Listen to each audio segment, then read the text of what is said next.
Bà số đây này từng học ní video muốn cho mà mình chọn nơi chụp nơi picture rồi hay bản chân video ní ghi dân tơ mình tó tại tôn tình nâng form cell bên mẹ đón bản chân cell này ghi dân thực đăng pi bật sai bảo vi chân pe để dân chụp đầm cell bà lộ thùng nính chân cứ từ miền collection na class bật sai ví dạng đôi mà địch tao lấy dân tơ tam đan từng học ní bản này cái chi form cell bảo dân bản chân chôn mà đo từ 4 cứ thời miền invoice number dân đăng tha ở từ miền function get invoice number muối bản chân cứ từ miền customer bà chẳng người thợ miền là customer bà customer ID bà cái này cứ cái này select bà item chẳng là bây giờ select item vì thợ miền item mới tiết để store chiên là array bà đầm bây để xa tục bản chất cứ tầm rống cứ men bạp ní miền là invoice number bà date customer ID nâng item chia array bà cứ đội rụp nhìn chẳng bản chất là bây giờ sáng chẳng cái từ miền là collection chỉ nôn pí đại thơ ca chỉ mối vía nè thì mới cứ bị trẻ thì biết đến cái export nó cứ chia ra bài cả lụa bản chất là bây giờ lụa chẳng lụa utata invoice number lịch số mùi chẳng đó bà customer ID chẳng customer ID số mùi chẳng đai chẳng đó item bà item nó bị chia rẽ bà chẳng nhầm đạo bị chia rẽ chẳng đó bà tao mắc không rẽ nó miền object chẳng nhầm utata item số mùi miền ID son môi ni bà thời miền chu thì vái chẳng u thọ thạc chu thì vái pì chẳng ở tại chân môi nắng tính bà ai thầm môi nắng chỉ nôn pì bằng chân là bà điện tình bà chụp bê tông ở sập mít phím chẳng tự đọ bà đọ nè vô pì này tại đó nâng xài sập chẳng cái lại này bà con chỉ khơi sam bầm bay ấy bộ đọ pì chành bộ lộ chành học pì ấy nó bà chẳng trong chồng nói nó cứ miền này chẳng bà sai bảo biết bạn chẳng bản chân person 3 có tên itemមួយទៀតបាទដូចគ្នានឹងដែរបាទប៉ុន្តែ ID របស់គាត់គឺ ID លេខ2បាទមិនមែនអា01នេះទេបាទអញ្ចឹងគាត់ទិញ5បាទអញ្ចឹងគឺវាទៅដកបាទ10ដក5ទៅឃើញសល់5អញ្ចឹងគឺមានប៉ុណ្ណឹងអញ្ចឹងនេះហើយគឺជា process របស់វាតោះឥឡូវយើងទៅធ្វើការបង្កើត collection ទាំងអស់គ្នាbản chất dân châu từ can là import bà API bà collection bà không file collection bà tao nói dân phơi ca bà collection ở trong trong nội ní bà cứ collection export bà dân phơi ca sale tới bà vì tao nói xâm chọc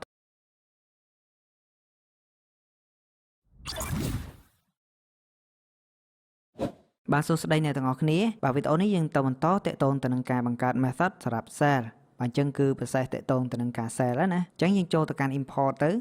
bà API collection bà rút dân new file mới mất chẳng đặt cho một thà invoice .js bản chân dân import với mất bà việc cho nhau cho tế bà dân đọc clear đặt from mất dot slash và tới thế dot slash collection và collection và tao nói dương import mùi tiết và cứ media bản chất dương bậc cả method mà và tìm mũi cái tệ tôn thành năng invoice number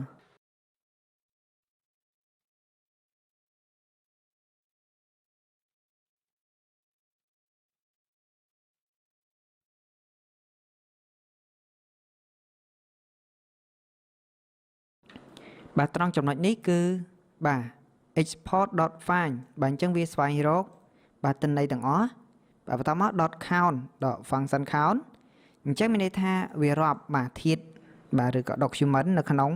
បាទ export ឧទាហរណ៍ថាបើ collection export មានធាតុ10បាទអញ្ចឹងគឺវាបាទបូក1ទៅឃើញថា11អញ្ចឹងវាចាប់យក invoice number គឺ11តើឥឡូវ method មួយទៀតគឺតាក់ទងទៅនឹង invoice.insertអញ្ចឹងទិន្នន័យដែលគេត្រូវបោះមកយើងមើលតម្រងតិចទៅ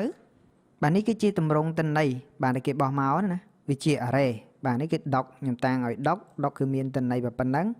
បាទឲ្យមាន underscore id ទេគឺមាន invoice number customer បាទហើយនឹង array នៃ item អញ្ចឹងទៅបាទអញ្ចឹងគឺនេះយើងបដោតទៅលើនេះអញ្ចឹងពេលដែលវាដំណើរការយើងត្រូវបាទដក បាទដក Qty ចេញពី purchase អញ្ចឹងយើងបកទៅវិញបាទអញ្ចឹងយើងធ្វើការ loop បាទ loop item របស់យើងណា for each មកបាទអញ្ចឹង doc item មានអក្សរ s បាទយើងធ្វើការ loop យើងតាំងអ្វីដែលគេ loop មកគឺ item បាទបន្តមកយើងទៅស្វែងរក item ហ្នឹងនៅក្នុង purchase របស់យើងអញ្ចឹងយើងអាចដាក់ purchase មក purchase.find one បាទ find តាមរយៈ item id បាទអញ្ចឹងយើងចុច2មក item បាទ ._id អញ្ចឹង item នេះគឺ ._id បាទបន្ទាប់ពីធ្វើការស្វែងរកហើយអញ្ចឹងយើងដក Qty អញ្ចឹងយើងអាចលិតមកលិតបាទ purchase doc អញ្ចឹង purchase doc ស្មើប៉ុណ្ណឹងបន្តមកខ្ញុំឲ្យ purchase doc .qty ស្មើទៅនឹង purchase doc .qty បាទដកទៅនឹង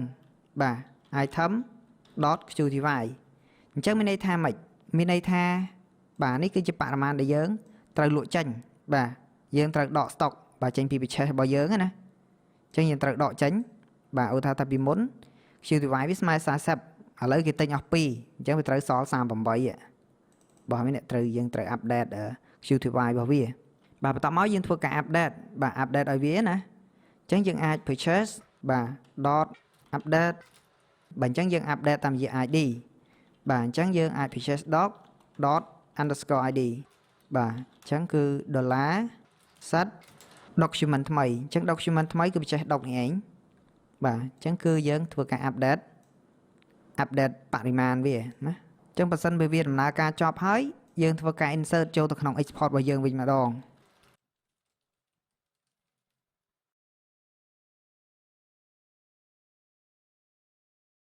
បាទអញ្ចឹងយើងយក document ទាំងអស់ហ្នឹងយកទៅធ្វើការ insert ចូលទៅក្នុង export បាទរបាយការណ៍លក់ចេញបាទបន្ទាប់មកយើងធ្វើការបាទយក method របស់យើងបាទទៅដាក់នៅក្នុងបាទ server បាទបន្ទាប់ពីយើងយកទៅដាក់នៅលើ server ហើយយើងធ្វើការហៅ method របស់យើងទៅប្រើបាទអញ្ចឹងយើងចូលទៅកាន់ UI បាទ page តមក cell បាទអញ្ចឹងតកតងទៅនឹង get invoice number ត្រង់ចំណុចនេះអញ្ចឹងយើងធ្វើការ apply method របស់យើងចូលទៅ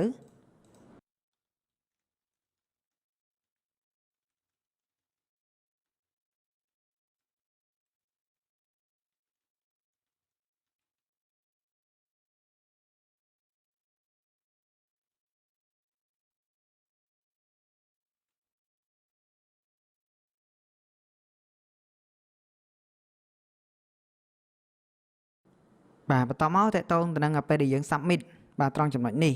បាទនេះគឺជាទម្រង់ទិន្នន័យដែលយើងរៀបបាទបំរុងនឹង submit បាទពេលយើងរៀបរួចហើយយើងធ្វើការ submit ត្រង់ចំណុចនេះអញ្ចឹងខ្ញុំចាប់ផ្ដើមសរសេរ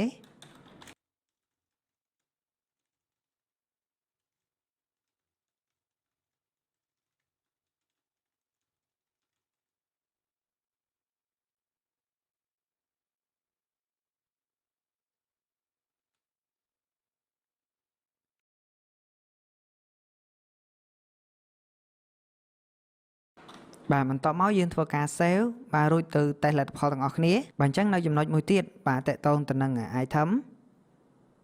បាទគឺតកតងទៅនឹង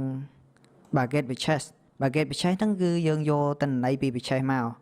បាទអញ្ចឹងយើងចាប់ផ្ដើម apply method របស់យើងចូលទៅ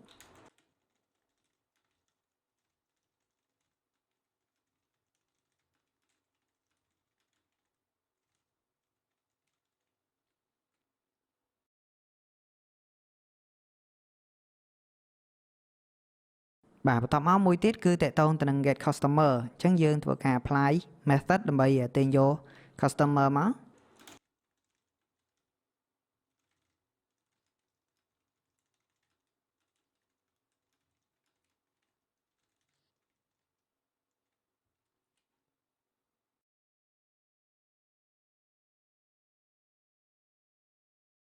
បាទបន្តមកយើងធ្វើការ save រួចទៅមើលលទ្ធផលទាំងអស់គ្នា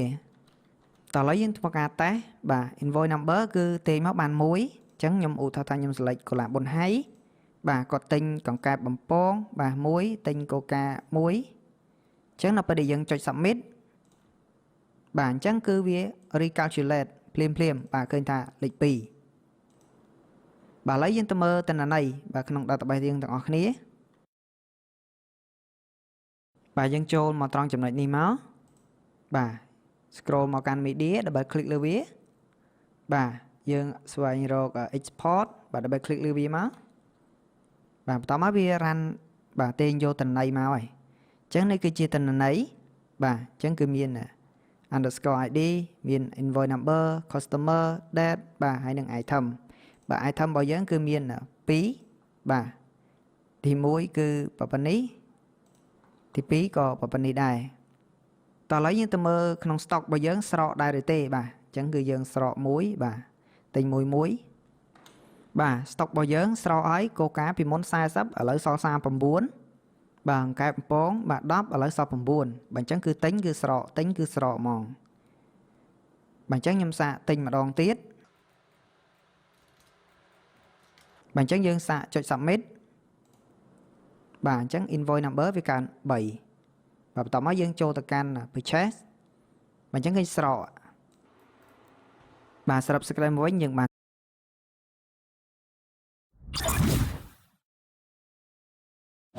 បាទសួស្តីអ្នកទាំងអស់គ្នាបាទកាលពីវីដេអូមុនយើងបានបញ្ចប់នៅចំណុច share រួចហើយបាទចូលមកដល់វីដេអូនេះយើងនឹងទៅបន្តតាក់ទងទៅនឹងចំណុច import វិញម្ដងតោះឥឡូវយើងទៅមើលពី process វាទាំងអស់គ្នា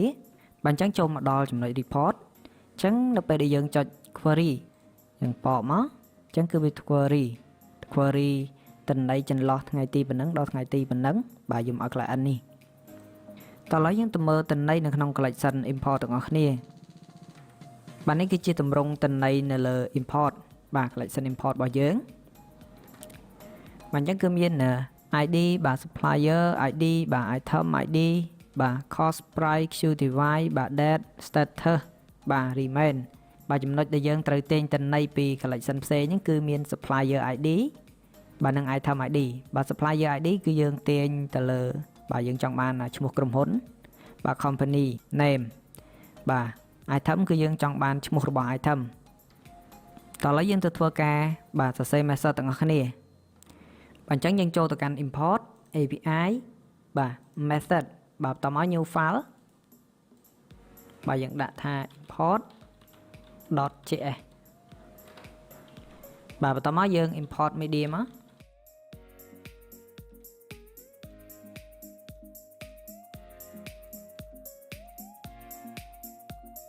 បាទបន្តមកយើង import បាទ collection របស់យើងគឺ collection import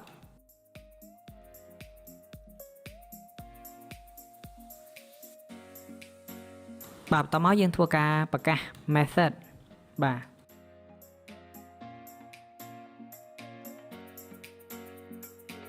បាទគឺ find by date ចឹងអ្វីដែលគេបោះមកគឺ date ចឹងយើង import .find បាទអញ្ចឹងគឺមាន query មួយគឺ query តាមរយៈ date បាទអញ្ចឹងយើងមាន $GTE បាទនេះគឺជា query language របស់វាបាទអញ្ចឹងគឺ GTE នេះមានន័យថាម៉េច GT នេះមានថា greater E ហ្នឹងបាទ equal to greater or equal to បាទអញ្ចឹងធំជាងឬស្មើទៅនឹងបាទ date dot from date បាទធំជាងថ្ងៃ from date ហ្នឹងបាទអញ្ចឹងលក្ខខណ្ឌមួយទៀតបាទយើង comma មកយើងដាក់ថា $LTE បាទ less than or equal to បាទ equal to date dot តា to date បាទយើងដាក់ប៉ុណ្ណឹងមកដល់បន្តមកយើង dot បាទ dot fit បាទ dot fit វាសិនណាបាទបន្តមកយើង import វាទៅកាន់ server បាទបន្តមកយើងធ្វើការហៅប្រើបាទចូលទៅកាន់ UI បាទ page បាទ scroll មកក្រោមមក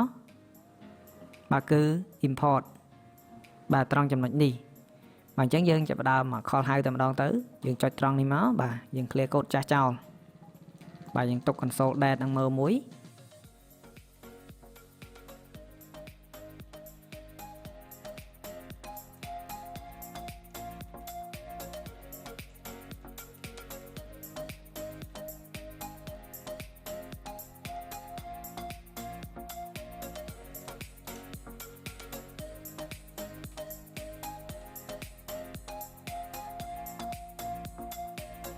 បាទបន្តមកយើងធ្វើការ save បាទ save all តែម្ដងទៅបាទរួចទៅមើលលទ្ធផលទាំងអស់គ្នាបាទអញ្ចឹងនៅពេលដែលយើងចុច search បាទអញ្ចឹងយើងពិនិត្យមើលត្រង់ចំណុចនេះបាទ date របស់វាបាទ from date ហើយនឹង to date បាទអញ្ចឹងយើងគឺត្រូវបំលែងវាបាទបំលែងវាទៅជាបាទថ្ងៃទីបាទនេះវាគឺជា string បាទអញ្ចឹងយើងទៅបំលែងវាតោះឥឡូវយើងទៅបំលែងវាទាំងអស់គ្នាបាទអញ្ចឹងយើងធ្វើការបំលែងវាបាទនៅក្នុង component តែម្ដងទៅហើយចូលមកគឺ form search by date បាទនៅត្រង់ចំណុចនេះបាទយើងលិត date មួយមកស្មើទៅនឹង from date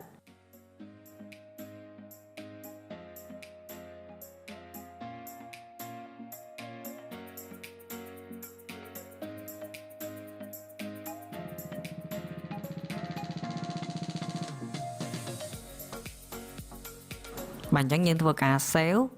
បាទរួចទៅមើលលទ្ធផលទាំងអស់គ្នាបាទអញ្ចឹងនៅពេលដែលយើងចុច search បាទអញ្ចឹងឃើញថាថ្ងៃទីបាទឃើញថាវាជាប្រភេទ date អស់ហើយបាទអញ្ចឹងវានៅ undefined បាទវារត់ឃើញអញ្ចឹងវារត់ឃើញគេអញ្ចឹងយើងទៅមើលបន្តបាទគឺត្រង់ចំណុច import បាទ method របស់យើងកន្លែងនេះយើងអាចបានដាក់ return ឲ្យវាឥឡូវយើងសាកដាក់ return ណាបាទបន្តមកយើង save បាទទៅមើលលទ្ធផលទាំងអស់គ្នាបាទនៅពេលដែលយើងចុច search បាទឃើញថាទិន្នន័យធ្លាក់មកហើយ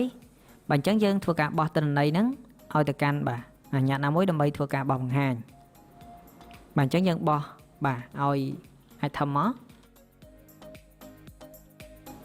បាទដើម្បីធ្វើការបោះបង្ហាញ save បាទរួចទៅមើលលទ្ធផលទាំងអស់គ្នាអញ្ចឹងនៅពេលដែលយើងចុច search បាទអញ្ចឹងឃើញថាទិន្នន័យធ្លាក់មកហើយអញ្ចឹងគឺនៅតាក់ទងទៅនឹង company បាទហើយនឹង item បាទអញ្ចឹងយើងទៅ loop រយឈ្មោះទាំងអស់គ្នាបាទគឺត្រង់ចំណុចនេះអញ្ចឹងយើងធ្វើការ loop មក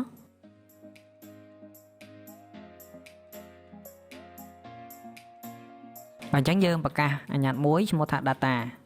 បាទឲ្យវាជា array មកបាទដុក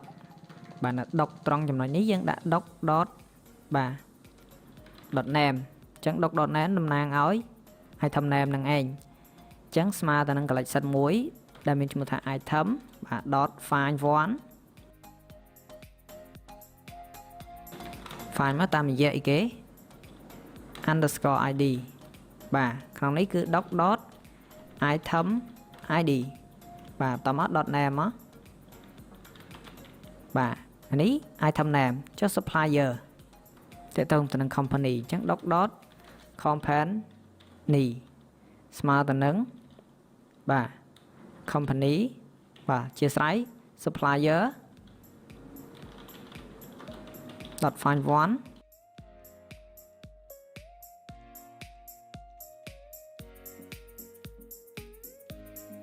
បាទអញ្ចឹងនៅពេលដែលយើង find បានហើយអញ្ចឹងយើងធ្វើការ push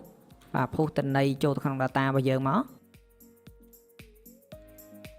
បាទពេល push វាពេញចូលហើយអញ្ចឹងយើងឲ្យវា return បាទ data ហ្នឹង return ឲ្យអ្នកដែលបានខលហៅ function មួយនេះ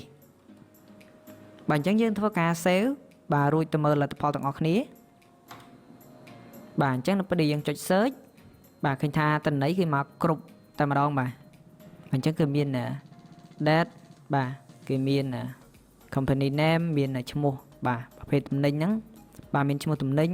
បាទមាន remain មាន cost មាន price មាន QTY មាន status ជាដើមបាទវីដេអូនេះសូមចប់ត្រឹមតែប៉ុណ្ណេះ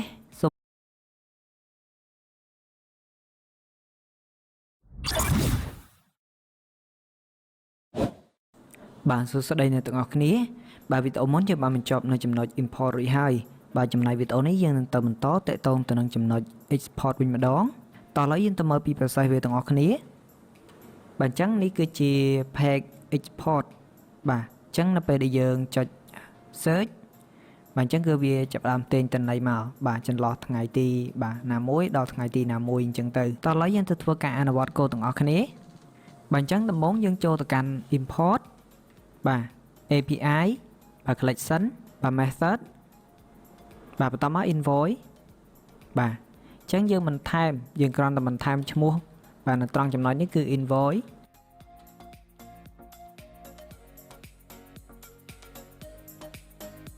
invoice.find បាទអញ្ចឹងយើងអាចថា let បាទ data មួយមកស្មើ array បាទយើងទុកចោលបាទទុក return បាទអញ្ចឹងយើង return data បាទអញ្ចឹងក្នុង block នេះបាទអញ្ចឹងគឺយើង export .find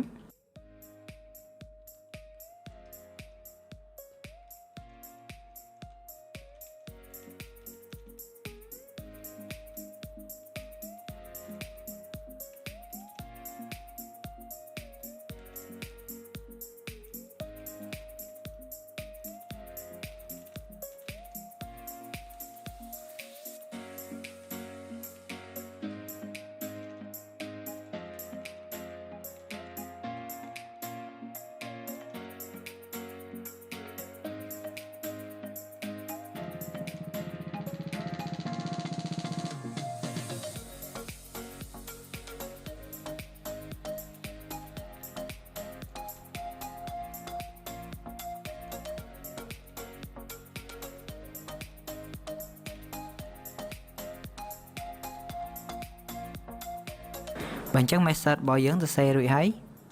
បាទអញ្ចឹងយើងធ្វើការបាទហៅវាប្រើតែម្ដងទៅបាទអញ្ចឹងយើងចូលទៅកាន់ UI បាទ page export បាទត្រង់ចំណុចនេះ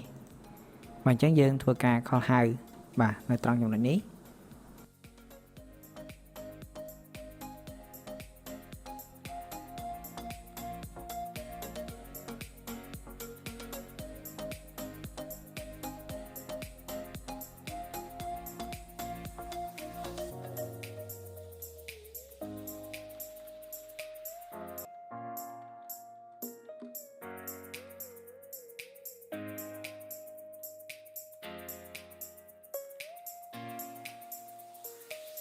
បាទអញ្ចឹងយើងធ្វើការ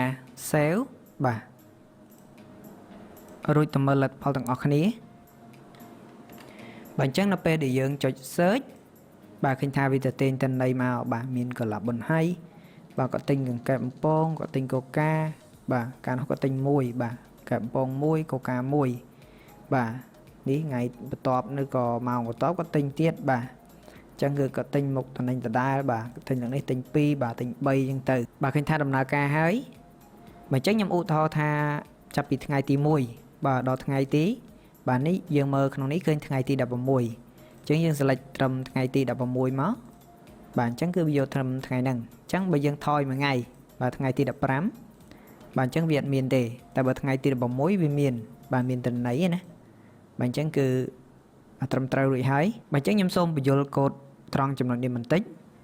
បាទនៅត្រង់ចំណុចនេះគឺដូចតែលើកមុនទេបាទត្រង់ចំណុច find តាមរយៈ date នេះបាទអញ្ចឹងគឺស្វែងរកបាទចន្លោះថ្ងៃទីបាទហ្នឹងគឺ greater than or equal to បាទថ្ងៃបាទធំជាងឬក៏ស្មើទៅនឹងថ្ងៃប៉ុណ្ណឹងបាទតូចជាងឬក៏ស្មើនឹងថ្ងៃប៉ុណ្ណឹងបាទ less than or equal to បាទត្រង់ចំណុចនេះដោយសារតែយើងរុញទៅដាក់ server គឺបាទ customer ID អញ្ចឹងយើងចង់បានមកបង្ហាញបាទទេខ្ញុំដាក់មកបង្ហាញវិញគឺ customer name អញ្ចឹងយើងត្រូវស្វែងរកបាទប្រើ collection customer.find បាទ find តាមរយៈ ID បាទបោះមកយើងចាប់យកឈ្មោះបាទអញ្ចឹងយើងបានឈ្មោះមួយហើយអញ្ចឹងត្រង់ចំណុចនេះក៏ដូចគ្នាដែរអញ្ចឹងគឺ item របស់យើងគឺរុញតែ ID ទៅទេបាទអញ្ចឹងយើងទៅស្វែងរក item name បាទបន្តមកយើងធ្វើការ push បាទតំណែងបាទចូលទៅកាន់ data របស់យើងបន្តមកយើង return បាទ return ឲ្យអ្នកដែលបាន call ហៅបាទ function មួយនេះបាទបន្តមកវាធ្វើការបកបង្ហាញនៅត្រង់ចំណុចនេះតែម្ដងបាទវីដេអូនេះសូមចប់ត្រឹមតែប៉ុណ្ណេះសូមអរគុណជួបគ្នានៅក្នុងវីដេអូក្រោយទៀត